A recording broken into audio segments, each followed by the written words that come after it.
10 క్రైస్తవ్యం మతమా మార్గమా అండి. క్రైస్తవులకు మూల పురుషుడైన యేసుప్రభుల వారిని మత బోధకుడని, బైబిల్ని మత పుస్తకం అని, క్రైస్తవులు ఏమన్నారంటేనండి మతస్థులని పిలవడం అనేది జరుగుతుందండి. ప్రభుత్వం వారు కూడా ఏమంటున్నారంటే మత మార్పిడి చేస్తున్నారని చెప్పడం కూడా జరుగుతుందండి. ఏమండి, అందరూ కూడా ఇది ఒక క్రైస్తవం అనేది ఒక మతం అనే ఆలోచనలోనే జీవిస్తున్నారండి. కానీ వాస్తవానికి క్రైస్తవ్యం అనేది మతమా మార్గమా అనేది ఇప్పుడు చూసుకుందామండి. యేసుక్రీస్తు ప్రభువులు వారు తన జీవితంలో మార్గాన్ని చూపించారు, కానీ ఎప్పుడు కూడా మతం గురించి చెప్పలేదండి యేసు ప్రభువుల వారండి. ఒక సందర్భంలో చూసుకుందామండి. మత్తయి సువార్త 23:15 వచ్చినవండి. మత్తయి సువార్త 23:15 వచ్చినవండి. అయ్యో వేషధారులైన శాస్త్రులారా, పరిసయ్యులారా, ఒకరిని మీ మతములో కలుపుకొనుటకు మీరు సముద్రమును భూమిని చుట్టూ వచ్చేదరు. అతడు కలిసినప్పుడు అతడు మీ దగ్గరికి వచ్చేసిన తర్వాత, మీ మతంలోకి వచ్చేసిన తర్వాత అతన్ని మీకంటే రెండింతల నరకపాత్రుడిగా చేస్తానని చెప్తున్నారండి. ఏమండి, వీళ్ళు మతాన్ని కలుపుకోవడానికి ఏం చేస్తారంటండి, సముద్రాన్ని భూమిని చుట్టూ వస్తారంటండి. ఒకవేళ వీళ్ళు మతంలోనికి వచ్చేసిన తర్వాత అతన్ని రెండింతల నరకపాత్రుడిగా చేస్తారంటండి. ఇంకో వచనం చూసుకుందామండి. మత్తయి సువార్త 23:14 వచ్చినండి, పైన వచ్చినండి, 5 వచ్చినండి. అంటే వీళ్ళకి ఆనాడు ధర్మశాస్త్రం తెలియక ఆ యొక్క మార్గాన్ని ఎలా మార్చారండి, యోధా మతంగా మార్చడం అనేది జరిగిందండి ఆనాటి యూదులండి. మత్తయి సువార్త 23:14 వచ్చినండి, 5 వచ్చినండి. అయ్యో వేషధారులైన శాస్త్రులారా, పరిసయ్యులారా, మీరు మనుషుల ఎదుట పరలోక రాజ్యం ఏం చేస్తున్నారంటండి, మూసేస్తున్నారంటండి. వీళ్ళు ఎక్కడికి వచ్చేసరికి వీళ్ళేమో పరలోక రాజ్యం కోసం వస్తే వీళ్ళు ఏం చేస్తున్నారండి, శాస్త్రులు పరిసయ్యులు అనేవారు ఏం చేస్తున్నారండి, మూసేస్తున్నారంటండి. అంటే దేవుని యొక్క మార్గాన్ని వీళ్ళు ఏం చేస్తున్నారండి, మూసేస్తున్నారు. వీళ్ళు ప్రవేశించరు, కానీ ప్రవేశించే వారిని కూడా ఏం చేస్తున్నారండి, ప్రవేశింపనివ్వకుండా చేస్తున్నారు, అడ్డుకుంటున్నారండి. దేవుడు మార్గాన్ని చూపితే వీళ్ళు మతంగా మార్చి ధర్మశాస్త్రం అనేది వీరికి అర్థం కాకుండా పోయిందండి ఆ రోజు కాలంలోనండి. యేసు ప్రభువులు వారు యోధా మతాన్ని వ్యతిరేకిస్తూ ఏం చేశారంటేనండి, మార్గాన్ని ప్రవేశపెట్టడం అనేది జరిగిందండి. ఆ యొక్క మూసిన మార్గాన్ని తెరిపించడానికి యేసు ప్రభువులు వారు ఏం చేశారండి, ప్రయత్నం అనేది చేశారండి. ఏమండి, మతంలో ఉన్నవాడు ఏం చేస్తాడండి, నరకానికి వెళ్తాడండి. వాటితో పాటు వచ్చిన వారిని ఏం చేస్తున్నారంటండి, రెండింతలుగా నరకపాత్రులుగా చేస్తున్నారంటండి. ఇకపోతే అపోస్తులుడైన పౌలు గారి జీవితాన్ని ఒకసారి చూసుకుందామండి. అపోస్తులుడైన పౌలు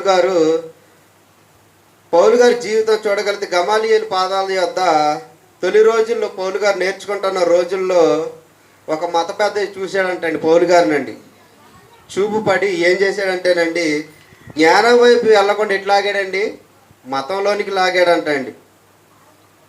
పౌలు గారి మాటలు చూడగలిగితేనండి గలతీ పత్రిక 1:13 వచ్చినండి. మతంలోనికి వెళితే నరకానికి పాత్రలు అవుతామండి. మతం వల్ల అనేక కష్టాలు అనుభవించాలండి, మతం కోసం అండి. అనేక చిత్రహింసలు అనుభవించాలండి మతం కోసం. దాని వివరణ తర్వాత చూసుకుందామండి. గలతీ పత్రిక 1:13 వచ్చినండి. పూర్వమందు యూదా మతస్థుడై ఉన్నప్పుడు నేను దేవుని సంఘమును అపరిమితముగా హింసించి నాశనం చేసి పౌలు గారండి పూర్వమందు అండి, అంటే క్రైస్తవ మతంలోకి రాకముందు, క్రైస్తవులు అదే దేవుని యొక్క మార్గంలో లేనప్పుడండి, యూదా మతస్థుడై ఉన్నప్పుడు నేను దేవుని యొక్క సంఘమును అపరిమితంగా హింసించి నాశనం చేశాడంటండి. నా పితరుల పారంపర్యాచారము విశేషాసక్తి గలవాడనై నా స్వజాతీయులలో నా సమాన వయస్కులైన అనేకుల కంటే యూదా మతంలో అత్యధికంగా ఆధిక్యత నొందితిని. ఏమండి, పౌలు గారు యూదా మతంలో ఉన్నప్పుడు, పూర్వం ఉన్నప్పుడు ఏం చేశారంటండి, సంఘాన్ని హింసించారండి. హింసించడమే కాకుండా పెద్దల యొక్క పారంపర్యాచారంను కూడా విశేష ఆసక్తితో ఏం చేశారంటేనండి దాన్ని నెరవేర్చడం అనేది జరిగిందండి. ఏమండి సంఘాన్ని ఎలా హింసించారంటేనండి, సంఘంలో ఉన్న స్త్రీలను పురుషులు ఇళ్లల్లో వచ్చి మరి లాక్కొచ్చి మరి హింసించేవారు అంటండి పౌలు గారండి. ఏమండి మతంలో ఉంటే పగ వస్తుందండి, పగ ద్వేషం అనేవి వస్తాయండి మతంలో ఉంటేనండి. నా మతం గొప్పది, నీ మతం గొప్పది కాదని అనేకమైన కలహాలు వస్తాయండి. ఇప్పుడు చేస్తున్న రాధా మనోహర్ దాస్ అందరికీ తెలిసిన విషయమేనండి. ఆయన ఏం చేస్తున్నాడండి, మత కలహాలు అనేవి లేపుతున్నాడండి. యేసు ప్రభులు వారు మూడు మేకులు పీక్కోలేడు, ఆయన దేవుడేంటి అంటున్నాడండి మా యొక్క రాధా మనోహర్ దాస్ అండి. వాస్తవానికి యేసు ప్రభులు వారు ఏమని చేయగల సమర్థుడండి, ఆయన ఎందుకు చేయట్లేదండి? ఆయన చేయగల సమర్థుడు అయినప్పటికీ చేయట్లేదంటే తన యొక్క గొప్పతనాన్ని అక్కడ చాటింపు చేసుకోలేదండి. యేసుప్రభులు వారు వచ్చింది ఎందుకండి? సిలువుపై బలి అవడానికి వచ్చారు యేసుప్రభులు వారు. అక్కడ ఆయన యొక్క గొప్పతనాన్ని చాటింపు చేసుకోవడానికి రాలేదండి. సిలువులో ఎందుకు బలి అవ్వాలంటే మన కోసం బలి అవ్వాలి, పాపం చేసిన ప్రతి ఒక్కరి కోసం బలి అవ్వాలని యేసుప్రభులు వారు ఏం చేశారండి, పరలోకం నుండి భూలోకానికి రావడం అనేది జరిగిందండి. ఈ రాధా మనోహర్ దాస్ అని అతను ఏం చేస్తున్నాడంటే మా మతం గొప్ప అని క్రైస్తవ మతాన్ని కించపరచడం అనేది జరుగుతుందండి. ఏమండి క్రైస్తవ మతాన్ని ఎక్కడికి వెళ్తే అక్కడ కించపరచడం అనేది, కించపరిచి యేసుప్రభుల వారి గురించి తప్పుడుగా మాట్లాడడం అనేది జరుగుతుందండి. వాస్తవానికి ఇతను తప్పుగా బోధించినంత మాత్రాన క్రైస్తవ మతం అనేది ఆగిపోతుందండి. అది జరగని పని అండి. క్రైస్తవ మతం అనేది ఆగిపోదండి. నాకు తెలిసినంత వరకు క్రైస్తవ మతానికి ఇంత తప్పుగా బోధిస్తున్న ఈ రాధా మనోహర్ దాస్ అన్న అతను భవిష్యత్తులో క్రైస్తవ్యంలోకి వస్తాడేమో అనిపిస్తుందండి.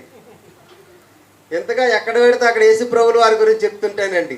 ఎందుకంటేనండి ప్రతి వాని మోకాలు ఎక్కడ వంగాలండి? యేసునామంలో వంగాలండి. యేసునామంలో ఎలాంటి వాడైనా సరే వంగాల్సిందేనండి. ఎంతగా బోధిస్తున్నాడంటే, ఎంతగా ద్వేషిస్తున్నాడంటే యేసు ప్రభువుల వారిని ఈ రాధా మనోహర్ దాస్ అన్న అతను త్వరలో క్రైస్తత్వంలోనికి వస్తాడని నేను అనుకుంటున్నానండి. ఇకపోతే పౌలు గారు ఏం చేసేవారండి, యోధా మతంలో ఉన్నప్పుడు జనాన్ని హింసించేసేవాడు, చంపేసేవాడండి.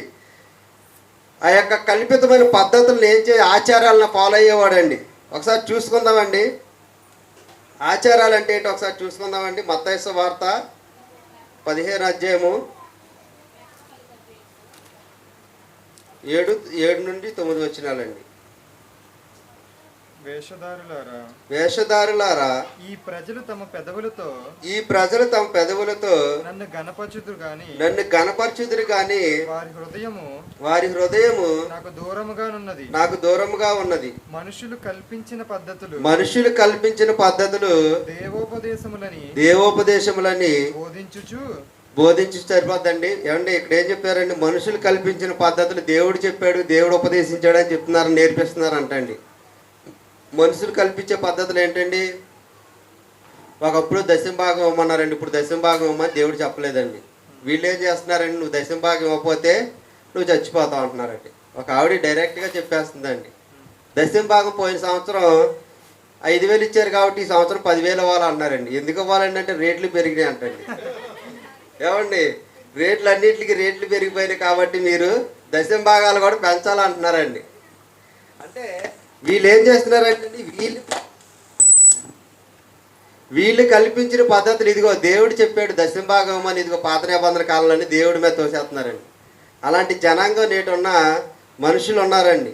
అదేవిధంగా ఇంకో సందర్భంలో చూసుకుంటే కడగని చేతులతో భోజనం చేయటం అనే సందర్భం ఉందండి. మీ అందరికీ తెలిసిన విషయమేనండి. వీళ్ళు కడగని చేతులు దాన్ని చూసి ఏం చేస్తున్నారండి, పెద్దల పారంపర్యం చొప్పున చేతులు కడుక్కోకుండా భోజనం అనేది చెయ్యకూడదని వ్యర్థమైన ఆరాధన అనేది వీరికి ఏం చేశారండి, వీళ్ళు నేర్పించడం అనేది జరిగిందండి. ఇక్కడ చేతులు కడుక్కోవడం అనేది పరిశుభ్రతకు కారణం అండి. చేతులు కడుక్కుంటే పరిశుభ్రత వస్తుందండి. చేతులు కడుక్కుంటే పరిశుద్ధత అనేది రాదండి, పరిశుభ్రత వస్తుందండి. కాబట్టి చేతులు కడుక్కున్నంత మాత్రాన పరిశుద్ధత అనేది రాదు. దీన్ని ఏం చేశారంటే ఆచార్యంగా మార్చేసి ఒక వ్యర్థమైన ఆరాధనలాగా వీళ్ళు ఏం చేశారండి, ఆనాడు ఉన్న శాస్త్రులు కానీ పరిచయులు కానీ ఏం చేశారండి, ఒక మతంలాగా చెప్పడం అనేది జరిగిందండి. ఆనాటి కాలంలో పౌలు గారు ఏం చేశారు, ఒక వచనం చూసుకుందామండి. అపోస్తుల కార్యములు 8వ అధ్యాయము 1-3 ఆ కాలమందు ఆ కాలమందు యెరూషలేములోని సంగమునకు యెరూషలేములోని సంగమునకు గొప్ప హింస కలిగినందున అపోస్తులు తప్ప అందరూ యోదయ సమరయ దేశములందు చెదిరిపోయారు. 3వ వచనం చదువుతాము. సౌలైతే ఇంటింటాచి వచ్చి పురుషులను స్త్రీలను ఈడ్చుకొని పోయేవాడు అంటండి. ఎప్పుడండి ఈ సంఘటన జరిగిందండి? సౌలుగా ఉన్నప్పుడు, అంటే మతంలో ఉన్నప్పుడు, యోధా మతంలో ఉన్నప్పుడు స్త్రీలని చూడలేదు, పురుషులని చూడలేదు. ఏం చేసాడంటే ఈడ్చుకొని పోయేవాడు అంటండి. పోయి చెరసాలలో వేయించేవాడు అంటండి. సంఘాన్ని ఏం చేసేవాడండి? పాడు చేసేవాడండి. అదేవిధంగా అపోస్తలుల గారు 9:1-2 విషయంలో చదువుకుంటానండి, క్రూర మృగంగా మారిపోయాడు అంటండి పౌలు గారు. ఎప్పుడండి? మతంలో ఉన్నప్పుడండి. మతంలో ఉన్నప్పుడు నీ మతం గొప్పది, నా మతం గొప్పది కాదన్నప్పుడు ఏమవుతుందండి? పగలు వచ్చేస్తాయండి. పగలు ప్రతీకారాలు, నేనే గొప్ప, నా దేవుడే గొప్ప అని అనుకున్నప్పుడు, నా మతమే గొప్ప అనుకున్నప్పుడు ఏం చేస్తుందండి? పగలనేవి, ప్రతీకారాలు అనేవి వచ్చేస్తాయండి. ప్రియమైన దేవుని పిల్లలారు, ఈ పగలు ప్రతీకారాలు, మతం అనేది మనిషిని మృగంలో మార్చేస్తుందండి. మతం అనేది మనిషిని మృగంలో మార్చేస్తుందండి. ఏమంటే నేడున్న పరిస్థితులు ఏంటంటేనండి, చర్చిలను కూల్చేస్తున్నారండి ఎక్కడికక్కడండి. ఏమండి, వారి మతం గొప్పదనే ఉద్దేశంతో క్రైస్తవ మతంలో ఉన్న సంఘాలను ఏం చేస్తున్నారండి? కూల్చేయడం అనేది జరుగుతుందండి. కానీ దేవుడు ఏం చెప్తున్నాడు? జీవము గల దేవుని సంఘం జోలికి వెళ్తే ఏమవుతుందండి? మట్టి అయిపోతాడండి. ఎవరిదండి సంఘం? జీవము గల దేవుని సంఘం అండి. ఏమండి, ఎవరైనా అధికారులు కావచ్చండి, అది మనుషులకు అధికారులు, దేవుడికి అధికారి కాదు కదండి. దేవుని దృష్టిలో ఒక మనిషి.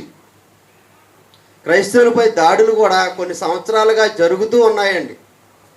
ఏమండి, క్రైస్తవులపై దాడులు జరుగుతున్నాయి కొన్ని సంవత్సరాలుగా. అదే సంఘాలను, చర్చిలను కూల్చేస్తున్నారు. ఎందుకు కూల్చేస్తున్నారంటే, నా మతం గొప్పది, నీ మతం గొప్పది కాదు, నీ మతాన్ని నువ్వు ప్రకటించవద్దు, నా మతాన్ని మేమే ప్రకటించుకుంటాం అంటారు. అలాగని వాళ్ళ మతం గురించి వాళ్ళు ప్రకటించుకుంటున్నారంటే ప్రకటించుకోవట్ల. అంటే వాస్తవానికి ఈ క్రైస్తవ్యం అనేది మతమా మార్గం అంటేనండి, మతం మాత్రం కాదండి. క్రైస్తవ్యం అనేది మతం మాత్రం కాదండి, మార్గం అండి. క్రైస్తవ్యం అనేది ఒక మార్గం. అది యేసు ప్రభువుల వారు పరలోకానికి చూపించిన ఒక మార్గం అండి. మతంలో ఉన్నవాడు ఏం చేస్తాడంటే అండి, హింసిస్తాడండి. పౌలు గారు మతంలో ఉన్నప్పుడు హింస చేశాడండి, సంఘాలను పాడు చేశాడండి. ఏమండి, ఎవరైతే దేవుని కోసం బ్రతుకుతారో వాళ్ళందరినీ పాడు చేసి చంపడానికి కూడా సిద్ధపడిపోయారండి. ఎవరండి? పౌలు గారండి. మతంలో ఉన్నప్పుడు ఏం చేశాడంటేనండి, చంపడం, హత్య చేయడం నాకు ప్రాణాధారం అన్నాడండి పౌలు గారు. మార్గంలోకి వచ్చిన తర్వాత ఎలా మారిపోయారంటే, నేను పౌలు గారండి, ప్రకటించడం నా జీవిత లక్ష్యం అన్నారండి. ఏమండి, మతంలో ఉన్నప్పుడు పౌలు గారు సంఘాలను పాడు చేశారు. మతం వదిలేసిన తర్వాత అనేక సంఘాలను కట్టారండి పౌలు గారండి. ఏమండి, మతం అనేది ప్రాణాలను తీస్తుంది, మార్గం అనేది ఏం చేస్తుందండి? ప్రాణాలను నిలబెడుతుందండి, పరలోక రాజ్యానికి మనల్ని తీసుకువెళుతుందండి. కాబట్టి ప్రియమైన దేవుని పిల్లలారా, ఈ యొక్క క్రైస్తవ్యం అనేది మతం కాదండి. అదేంటండి? క్రైస్తవ్యం అనేది మార్గం అండి. గాంధీని అనుసరించే వారిని ఏమంటారండి? గాంధీవాదులు అంటారండి. మరి క్రీస్తుని అనుసరించే వారిని ఏమన్నారండి? క్రైస్తవులు అనాలి. కానీ క్రైస్తవ మతస్థులు అంటున్నారండి. వాస్తవానికి క్రైస్తవ మతస్థులు అనడం కంటే క్రైస్తవులు అంటే బాగుంటుందండి. ఈ యొక్క మతం అని భేదం తీసుకొచ్చారండి. ఆ కాలం మంది క్రీస్తు మార్గం గురించిన అల్లరి అనేది చాలా జరిగిందండి. అంటే బైబిల్లో ఎక్కడ కూడా క్రైస్తవ మతం అని లేదండి. బైబిల్లో ఎక్కడ కూడా క్రైస్తవ మతం అని పేరు లేదండి. క్రైస్తవులు ఉన్నారు, క్రైస్తవులైరి అని ఉంది, కానీ క్రైస్తవ మతం అనేది బైబిల్లో ఎక్కడ కూడా లేదండి. చివరికి ఒక మాట చూసుకుందామండి. యేసు ప్రభువులు వారు అన్నారు కదండి, యోహాను సువార్త 14:16 అండి. యేసు, నేనే మార్గమును జీవమును సత్యమునై ఉన్నాను. నేనే మార్గం. ఎక్కడికి మార్గం అండి? పరలోకానికి మార్గం. పరలోకానికి నేనే మార్గమును జీవం అని చెప్పారండి. నేనే మార్గమును జీవమును సత్యమును అన్నారండి. నా ద్వారా తప్ప ఎవడను ఎక్కడికి రాడండి? తండ్రి యొద్దకు చేరడంటండి. పరలోకానికి చేరాలంటే యేసు ప్రభువుల వారి ద్వారా కానీ ఇంకెవరి ద్వారా కూడా ప్రవేశించడానికి అర్హత అనేది లేదండి. కాబట్టి ప్రియమైన దేవుని పిల్లలారా, మతం క్రైస్తవ్యం అనేది మతమా మార్గం అంటే మార్గం అనే చెప్పాలండి. ఎందుకంటే మతంలో ఉన్నవాడు హింస చేస్తాడండి, ప్రజలను చంపేస్తాడండి, ప్రజల మీద పగ పెట్టుకుంటాడండి, ప్రజల మీద ద్వేషం పెట్టుకుంటాడండి. మార్గంలో ఉన్నవాడు, క్రీస్తు మార్గంలో ఉన్నవాడు ఏం చేస్తాడంటేనండి, కొట్టినా సరే క్షమించి వదిలేస్తాడండి. యేసుప్రభుల వారు అదే చేశారండి. ఏమండి, యేసుప్రభుల వారు ముఖం మీద ఉమ్మూసినప్పుడు తుడుచుకుని వెళ్ళిపోయారండి. యేసుప్రభుల వారు కొరడాలు పెట్టి కొట్టారండి. ఏనాడు యేసుప్రభుల వారు ఎదురు సమాధానం చెప్పలేదండి. అనేక రకాలుగా యేసుప్రభుల వారిని హింసించినప్పుడు కూడా యేసుప్రభుల వారు ఏం చేయలేదండి, వారిని శిక్షించడం అనేది ఏం చేయలేదండి. అంటే మార్గంలో ఉన్నవారు ఏం చేస్తారంటేనండి, తలదించుకుంటూ తన తగ్గించుకుంటూ పరలోక రాజ్యం వైపు చూస్తూ ముందుకు వెళ్ళడానికి అవకాశం అనేది ఉంటుందండి. కాబట్టి ప్రియమైన దేవుని పిల్లలారా, క్రైస్తవ్యం అనేది మతమా మార్గం అంటే మార్గం అనే చెప్పాలండి. ఈ లెసన్ని సర్వేశ్వరరావు గారు అయితే నెంబర్ 1గా చెప్తారండి. ఇంతకు ముందు కూడా ఒకటి రెండు సార్లు చెప్పినట్టు నాకు గుర్తండి. కాబట్టి ప్రియమైన దేవుని ఈ మాటలను ముగిస్తున్నారు. రెండు పాఠాలు 9, 10 ఇక్కడికి మనకి 10 పాఠాలు పూర్తయినాయండి. లక్ష్మి అక్క నాకు 4 పాఠాలు చెప్పారండి. 14 పాఠాలు అయినాయండి ఇక్కడ ప్రస్తుతానికి. ఈరోజు ఒక 2 పాఠాలు చెప్తే 16 పాఠాలు అవుతాయండి. మరి రాజేష్ అన్నయ్య కూడా చెప్పే అవకాశం ఉందండి. ఈరోజు చెప్పిన తర్వాత పాఠాలు లెక్కేసుకుందామండి, ప్రార్థన చేసుకుందామండి. ప్రియ పరలోకమందున మా కన్న తండ్రి, ఇప్పటివరకు తండ్రి కొన్ని మాటలు మీ పిల్లలు చెప్పాను తండ్రి. దేవా, మీరు అనుకున్నట్లుగా ఒకవేళ నేను చెప్పు ఉండకపోతే అయితే నన్ను మన్నించండి తండ్రి. మీ యొక్క కోరికను, మీ యొక్క ఆలోచనలను తండ్రి, మీ యొక్క పిల్లలైన తండ్రి చెప్పాలని ఒక ఆశతో తండ్రి చెప్పి ఉన్నప్పుడు తండ్రి, సమయోచితమైన జ్ఞానాన్ని ఇచ్చినందుకు మీకే క్రీస్తునామ కృతజ్ఞత స్తుతులు చెల్లిస్తున్నాను తండ్రి. మేము వాక్యాన్ని వినడం కాదు కానీ తండ్రి, వాక్య ప్రకారం యొక్క నడుచుకునే వారు మేము ఉండడానికి మీ కృప మా అందరికి సహాయం దయచేయమని తండ్రి, మా ప్రభువును మా రక్షకుడైన యేసుక్రీస్తు ప్రభువుల వారి పేరిట అడిగి వేడుకుంటున్నాం మా కన్న తండ్రి. ఆమేన్.